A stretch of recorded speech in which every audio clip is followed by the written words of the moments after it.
Corona બાદ અનેક લોકોને હાઈ બ્લડ પ્રેશરની દવા લેવી પડે છે, કેટલાક લોકોને શ્વાસની તકલીફ અને સાથે પંપ લેવો પડે છે.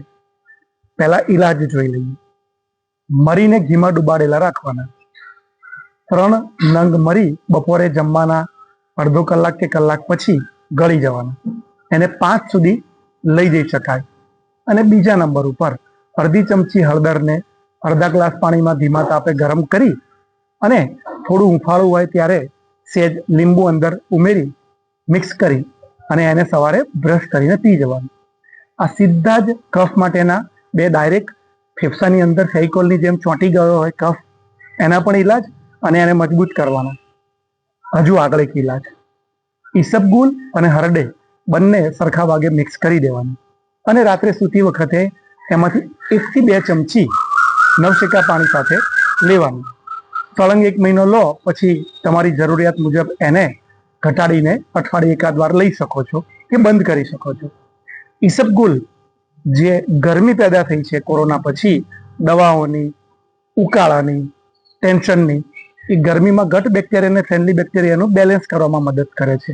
અને હરડે એ પાચનમાં મદદ કરે છે, એટલે ડાયાફ્રામ ખુલ્લો થાય છે. હવે એકચ્યુઅલી ફેફસા નામનું જે મશીન છે એને ફિઝિયોલોજીકલી કઈ રીતે સરખું કરીશું? સિમ્પલ, સમય કાઢવો પડશે.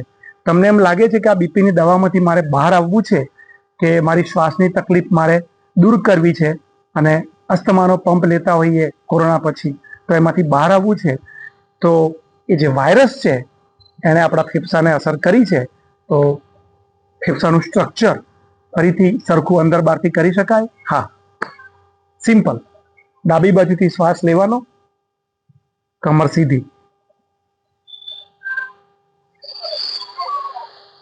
ઊંડો શ્વાસ લીધો,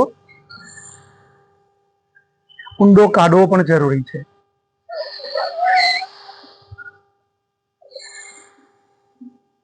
અગિયાર શ્વાસ અહીંથી હાથ બદલી નાખો અને 11 આ બાજુથી. ફરી સમજો, ઊંડો શ્વાસ લેવાનો, ઊંડો કાઢવાનો, 11 વાર અહીંથી, 11 વાર અહીંથી. અને બીજા નંબર પર આ જ હળવાશથી મેં જે વિડીયો હમણાં જ મૂક્યો છે અનુલોમ વિલોમનો, એ કરો.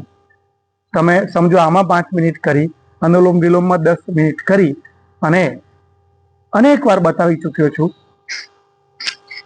મગજ અને ફેફસા બંને માટે.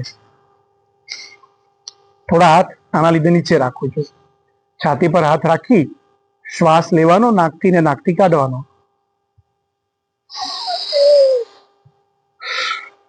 લાંબો શ્વાસ કાઢવો પણ જરૂરી છે. બસ આ 3 શ્વાસ લો, આને 25 સુધી પહોંચાડો. આ જે બતાવ્યું બંને બાજુ 11 વાર, પછી વધારજો. અને અનુલોમ વિલોમ 5 થી 10 મિનિટ, સવાર સાંજ થઈને 30-40 મિનિટ તમે આ કરો અને સાથે પેલા પ્રયોગ કરો. જે વાયરસે અંદર અસર કરી છે એ ધીરે ધીરે અંદર બહારથી ઘટતી જશે અને તમે એમાંથી બહાર આવી શકો છો.